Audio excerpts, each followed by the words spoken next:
तान्या डरते हुए उसके सीने से लग जाती है। संजय एकदम से चौंक जाता है। वो मन ही मन सोचने लगता है कि क्या तान्या उसको पसंद करने लगी है।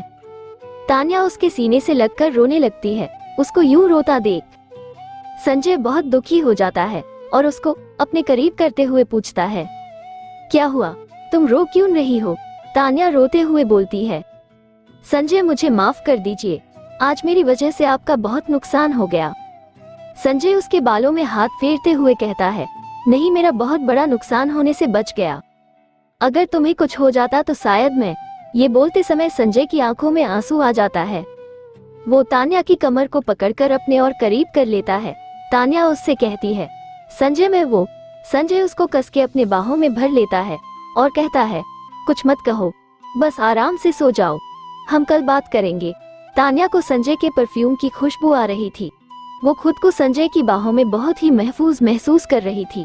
वो धीरे धीरे नींद के आगोश में चली जाती है और संजय बस यूं ही तान्या को पकड़े रहता है और धीरे धीरे वो भी नींद के आगोश में चला जाता है।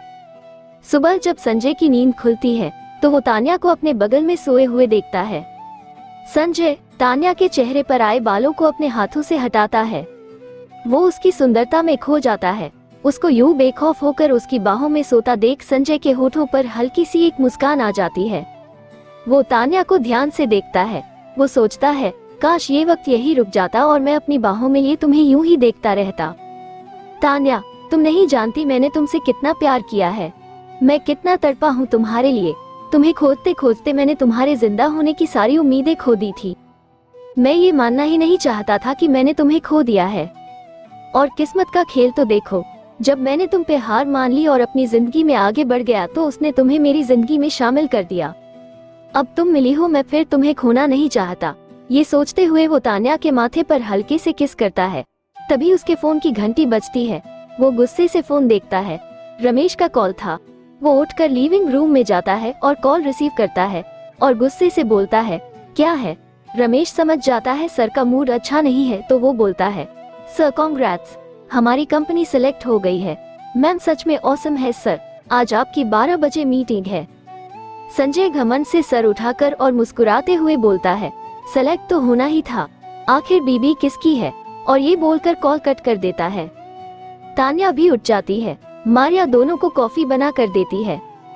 संजय तान्या को रूम से बाहर आता देखता है तो मुस्कुराते हुए बोलता है, आप फेमस होने वाली है miss Tanya, autograph please. Tanya को कुछ समझ नहीं आता है तो वो संजय से पूछती है, क्या हुआ संजय, ये सुबह सुबह आप कैसा ऑटोग्राफ मांग रहे हैं? क्या बात है? संजय उसको देखता है और बोलता है, हमारी कंपनी सिलेक्ट हो गई है। तान्या को अपने कानों पर यकीन नहीं होता है। वो खुशी से चिल्लाती है। उसको खुशी में होश ही नहीं रहता और संजय के गले लग जाती है और बोलती है, thank you Sanjay, thank you मेरा सपना पूरा करने के लिए। संजय एक पल के लिए तो सदमे में चला जाता है क्योंकि आज से पहले उसने तान्या को इतना खुश नहीं देखा था।